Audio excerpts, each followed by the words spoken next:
Fala, meus alunos queridos! Física? Tô fora? Não deixe de acompanhar os nossos canais. Bora lá para nosso segundo podcast? Você sabe do que é formado um átomo? Apenas três coisas diferentes formam qualquer átomo que existe no nosso universo.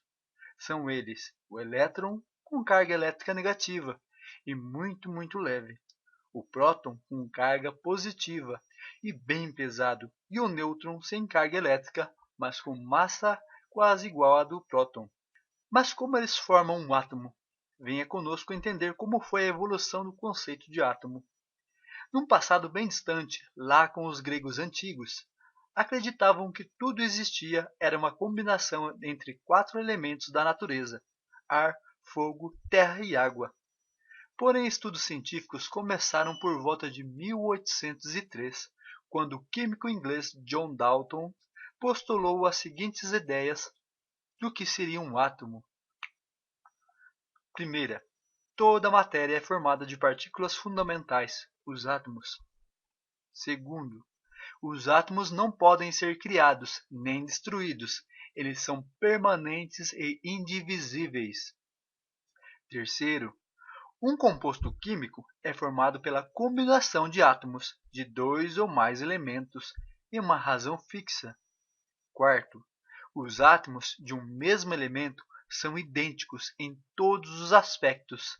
Já os átomos de diferentes elementos possuem propriedades diferentes. Os átomos caracterizam os elementos. Quinto, quando os átomos se combinam para formar um composto, quando se separam ou quando acontece um rearranjo, são indícios de uma transformação química. Mas em 1898, o físico inglês Joseph John Thomson, fazendo estudos com um tubo de raios catódicos, descobriu a existência de partículas muito menores que o menor átomo. Quem seriam? Ele chegou à conclusão que essas partículas vinham do átomo. Eram os elétrons, que contêm as cargas elétricas negativas. E agora? O átomo então não é mais indivisível? Isso mesmo, uma nova teoria foi necessária. Essa teoria ficou conhecida como pudim de passas, pois o átomo agora, ao invés de ser uma esfera maciça e indivisível, era agora uma esfera positiva com cargas incrustadas dentro dela, os elétrons. Daí vem a ideia do pudim de passas. As passas, no caso, seriam os elétrons distribuídos no interior do átomo. Estava tudo bem com a nova teoria atômica, até que em 1911, o físico neozelandês Ernest Rutherford fez um experimento. Ele lançou partículas alfa, que são átomos de hélio, sobre uma fina folha de ouro e viu que a maioria atravessava a folha como se ali não existisse nada. Porém, umas poucas partículas ricocheteavam e voltavam para trás, como se tivesse atingido algo muito maciço, muito duro. Ele ficou surpreso. E segundo ele, seria como se atirasse com uma metralhadora em um pedaço de papel e as balas batessem e voltassem.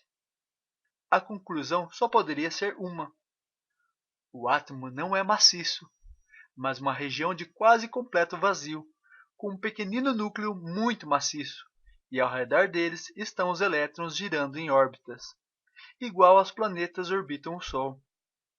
Por isso mesmo, o modelo ficou conhecido como modelo planetário. Quase tudo perfeito agora, não é? Mas existia uma teoria que dizia que uma carga elétrica não podia gerar em torno de outra sem perder energia. Portanto, o átomo não poderia ser assim. Foi em 1913 que o físico dinamarquês Niels Bohr criou uma teoria revolucionária. Para ele, os elétrons estão em órbitas circulares estáveis, onde não perdem energia, e só existem certas órbitas permitidas para o elétron orbitar, fornecida por uma equação matemática. Para um elétron poder ficar naquela órbita, ele tem que ter uma quantidade exata de energia, E o elétron pode pular de uma órbita para outra de mais energia se ele receber exatamente a quantidade de energia necessária. Quando isso acontece, dizemos que o átomo está excitado, pois há elétrons que pularam de uma órbita de mais energia. Sabe o que acontece depois disso? O elétron volta para sua órbita de menor energia e libera o excesso de energia em forma de luz, o fóton. A diferença de energia entre duas órbitas irá determinar a cor desta luz emitida. Olha que interessante! Sabe as luzes das cores de luz que vemos no nosso dia a dia? Aquela luz branca da lâmpada da nossa casa, as luzes amarelas das ruas, a chama vermelha ou azulada do fogo e aquelas bonitas cores dos fogos de artifícios são diferentes umas das outras porque são de átomos diferentes. Em cada tipo de átomo tem as suas próprias órbitas, onde os elétrons podem estar, e a energia em cada órbita é diferente. Eles são chamados de níveis energéticos, e o nível de menor energia é chamado de nível fundamental. Até uma próxima!